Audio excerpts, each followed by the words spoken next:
I grew up in Pine Bluff, Arkansas, and for those of you who may not be aware, Pine Bluff is kind of a unique anomaly. With roughly around 40 to 50,000 people, the majority of the individuals who live in Pine Bluff are persons of African descent, so roughly about 70 to 75%. This is an anomaly because the state as a whole is about 70% white.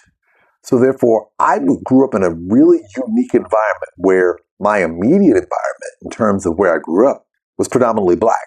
Therefore, I grew up in a nurturing environment that was centered around me, and I also happened to have the advantage of growing up in the same community that my mother and my grandparents had grown up in. So I had an infrastructure of people who I interacted with along my journey growing up who could look after me, support me, guide me, and help me as I progressed forward. And this was a wild phenomenon in light of the fact that if you proceeded outside of Pine Bluff, the nearest city that had a population of any size with a majority of population of people of color was Little Rock. And even then, I think it's roughly around 49 or 48% black people in Little Rock. I learned very quickly that there were places outside of Pine Bluff that didn't always look at me with a favorable light or with me or my best interest in mind. And so I learned how to maneuver through those environments as well. So now you've got a situation where I was literally learning how to balance moving between two worlds seamlessly. And trust me, this is something that a lot of people are familiar with. One of the stories that I often tell people is that when I grew up in my hometown, because I was growing up in a town that was predominantly black, that had a lot of black professionals as a result of a predominantly black college in my hometown, the largest in the state of Arkansas, if I might add, as well as having family members and family friends who grew up in the area as well, is that I had an infrastructure of people readily at my disposal. At every stage of my educational career, I ran across someone who knew my grandparents or was a friend of my mom. At every juncture, I had access and exposure to different black professionals. So I knew what it was like to be in an environment where you saw a lot of people that looked like you in various representations of daily life. But I was also not oblivious to what the world was like outside. I had a lot of friends in neighboring cities and neighboring towns that I would visit or hang out with. And on top of the fact that my father lived in Mississippi, so I used to drive down there with my mom on a regular basis. So I was very familiar with the fact that just the moment that we left our county, that the percentage would flip and we were going to be instantly in the minority. But it wasn't just that we were going to instantly be in the minority. It was that we were going to be moving through parts of the Deep South where hostilities against people of me had historically been a thing.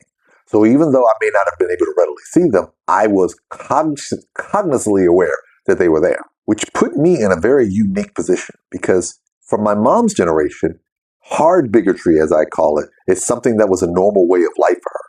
That means sitting in the back of the bus, going through the doors of specific interests, certain things that she couldn't do, segregated systems across the board. That was the norm for her. But when I came through, it was a little different. I was in a desegregated society. There was no restrictions placed upon me, and I could move in a way more freely than her. The big difference is that there was not a clear-cut dividing line.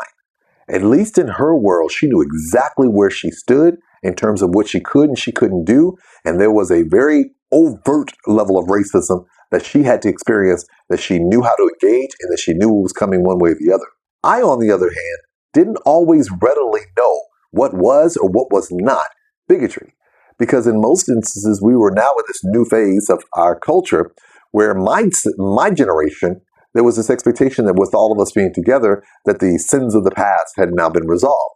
But the reality is that we had to learn early on that not everyone shared this sentiment. And I had to learn through a few series of different events and different experiences that there were still some people out there who did not like this new world order. So as a result, I often found myself in these spaces of wondering, was this racism or was this something else? And remember, as a member of Generation X, on both sides of the equation, there was no blueprint. Meaning for my white friends, they were now actively engaging and becoming friends with people who look like me. So the attitudes that their parents may have had, hopefully, were not as such where they were hostile towards people like me.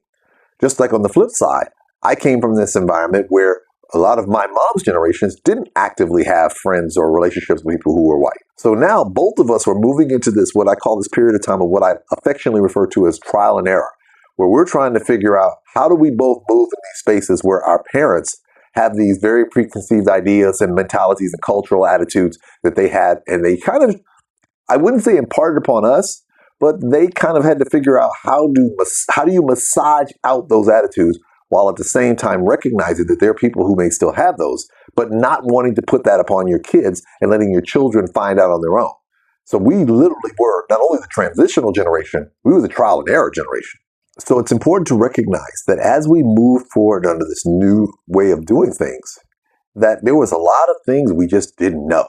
And as a result, Generation X not only had the responsibility of transitioning from the way things used to be to what things are going to be now, they also had to go through a lot of trial and error. We had to figure out how do we identify, especially as a member of Black Generation X, those people who we believe are allies, who are interested in being in positive relationships with us, and those people who are also carrying the torch of what their parents went through into their now newfound relationship with people who they may not have always interacted with. This was a new way of doing things.